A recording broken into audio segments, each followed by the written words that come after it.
In the autumn of 2018, a researcher at a small cybersecurity consultancy in suburban Virginia was auditing hotel loyalty program infrastructure, the kind of work that produces dense spreadsheets and very little excitement, when she noticed a number that didn't fit. Not a suspicious number, not an alarming one, just a number that was, by any reasonable standard, impossible. The figure was 500 million, and the question she couldn't answer, sitting alone in that office on a Tuesday afternoon, was not how the number got so large. The question was how, for 4 full years, nobody had noticed. That number has stayed with me since I first encountered it in a footnote of a 2019 data governance report published by the International Association of Privacy Professionals. I was not researching data breaches. I was looking into the history of hotel reservation systems, specifically how legacy database architectures from the 1990s had survived into the digital age largely unchanged. What I found instead was a story that keeps pulling at threads I did not intend to pull. The simplest version of the story begins on November 30th, 2018. That is the date Marriott International, the largest hotel chain in the world by number of properties, disclosed to the public and to the United States Federal Trade Commission that its Starwood guest reservation database had been compromised. The breach, Marriott's own forensic investigation would later confirm, had begun no later than 2014, 4 years before anyone disclosed it. The database contained the records of approximately 500 million guests. Names, passport numbers, dates of birth, in some cases, unencrypted payment card details. The scale is genuinely difficult to hold in the mind. 500 million individual human beings, most of whom had no idea their information was sitting inside a compromised system while they went about their lives, checked into rooms, ordered room service, accumulated loyalty points they were quietly never told had been observed. Arne Sorensen, who served as president and chief executive officer of Marriott International from 2012 until his death in February 2021, stated in the company's initial disclosure that Marriott had only become aware of the intrusion on September 8, 2018, when an internal security tool flagged an anomalous query against the Starwood database. What is worth pausing on, and this is not an accusation, only a documented timeline, is that Marriott had completed its acquisition of Starwood hotels and resorts worldwide on September 23, 2016, for approximately $13.6 billion. It had, in other words, purchased the compromised database and operated it for 2 full years before the anomaly was detected. The question that forensic investigators at Guard Square and later the UK's Information Commissioner's Office spent considerable time on was not whether the breach was real. The breach was real. The question was whether it had been detectable earlier. The ICO ultimately concluded, in a monetary penalty notice issued on October 30th, 2020, that had been. But here is where it gets strange. Approximately 8 months before Marriott's disclosure, on March 17, 2018, a 28-year-old data scientist named Christopher Wiley sat before journalists at The Guardian and The Observer in London and described a mechanism he had helped build. Wiley, who had worked as research director at a political consulting firm called Cambridge Analytica, explained how his former employer had obtained psychological profile data on approximately 87 million Facebook users without their meaningful consent. The instrument used to collect this data was not a hack in the technical sense. It was not an intrusion. It was a free personality quiz application built on Facebook's developer platform by Alexander Kogan, a researcher at the University of Cambridge's Psychometric Center called This Is Your Digital Life. The application had launched in 2014. It was free. It asked users to answer questions about their personalities. And when a user installed it, it harvested not only their own data, but the data of every person in their social network, friends who had never downloaded the application, never agreed to its terms, and in many cases never knew it existed. Once you see it, you cannot unsee it.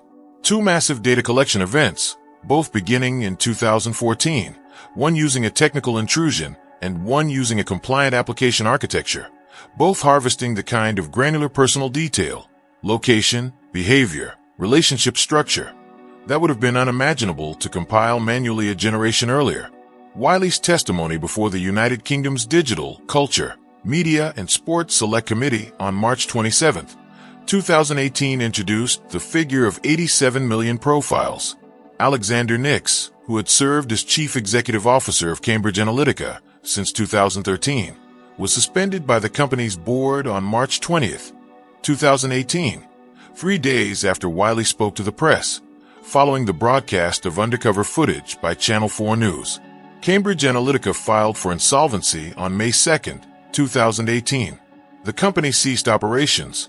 Its servers, according to subsequent reporting by the New York Times, were not immediately seized.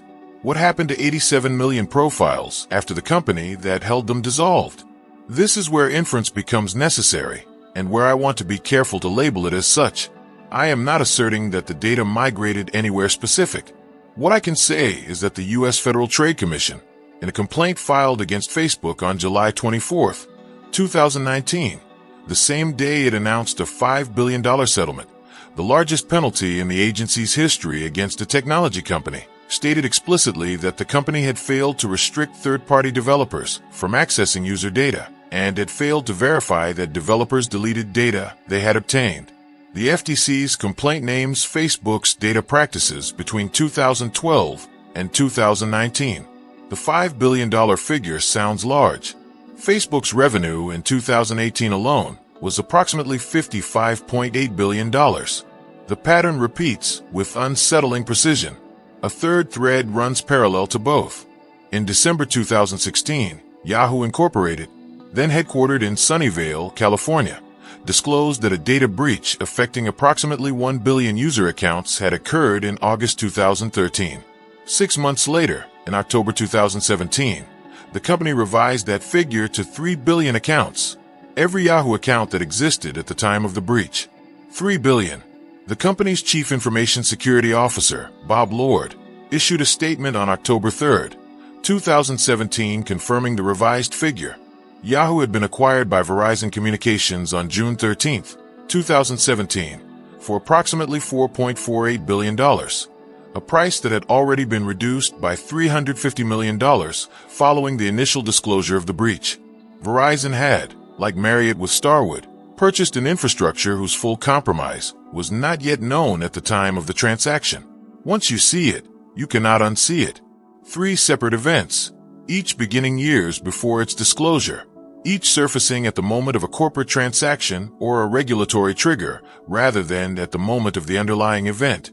The fourth thread is quieter and in some ways the most unsettling in its specificity. On April 3, 2019, the International Consortium of Investigative Journalists published analysis drawing on what became known as the Marriott Breach Attribution Report, a document circulated among Western intelligence agencies that traced the intrusion's technical signatures to a group operating under the designation APT41, a Chinese state-affiliated threat actor previously identified by researchers at FireEye, a cybersecurity firm based in Milpitas, California. Kevin Mandia, FireEye's chief executive officer, had published technical analyses of APT41's methods as early as 2017. The inference drawn by several governments, including the U.S. Department of Justice, which indicted 5 alleged members of APT41 on September 16, 2020, was that the primary value of 500 million hotel guest records was not financial fraud. Passport numbers, travel dates, room assignments, loyalty program histories. Taken together, these constitute a map of human movement, where people go, when they go there, who travels together. This is inference. I want to be direct about that. The indictment alleges criminal conduct. It does not establish what was done with the data, and I am aware that pattern recognition is a seductive cognitive trap. Maybe I am seeing patterns where none exist. 4 overlapping events, each beginning around the same period, each involving vast stores of behavioral and biographical data, each disclosed years after the fact. This could reflect nothing more than the structural realities of modern data infrastructure. Large systems are complex. Complex systems fail in ways that take years to detect.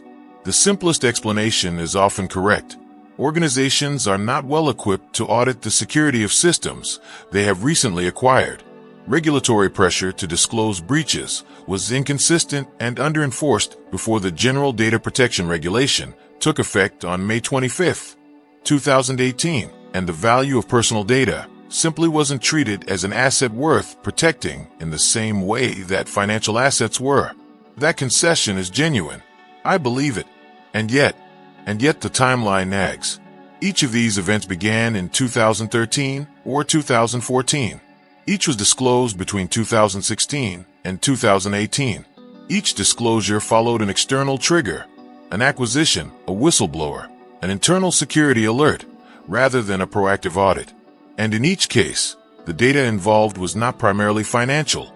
It was behavioral, relational, the kind of data that describes not what you own but how you move, who you know, what you believe, where you have been. Once you see it, you cannot unsee it. Though perhaps I am simply describing the condition of living inside the infrastructure of the early 21st century, where data accumulated in volumes no one had a framework to think about, and where the gap between collection and consequence was simply too large for anyone to hold in their attention at once. There is a server room beneath a building in Ashburn, Virginia, one of hundreds in what has become the largest concentration of data center infrastructure on Earth, a place locals sometimes call Data Center Alley, where records from the Starwood reservation system are believed to have been archived during the transition to Marriott's own infrastructure. Some of those records are still there, in one form or another. Old reservation data does not typically get deleted. It accumulates, layer on layer, backup upon backup, and drives humming quietly in rooms no one thinks about, in buildings no one visits, growing colder and more precise, and more complete with each passing year. Somewhere in that accumulation is a record of a hotel check-in, a specific room, a specific night, a person who handed over their passport at front desk, smiled, took their key card, and thought nothing of it. What would you pay if you needed to know where that person had been?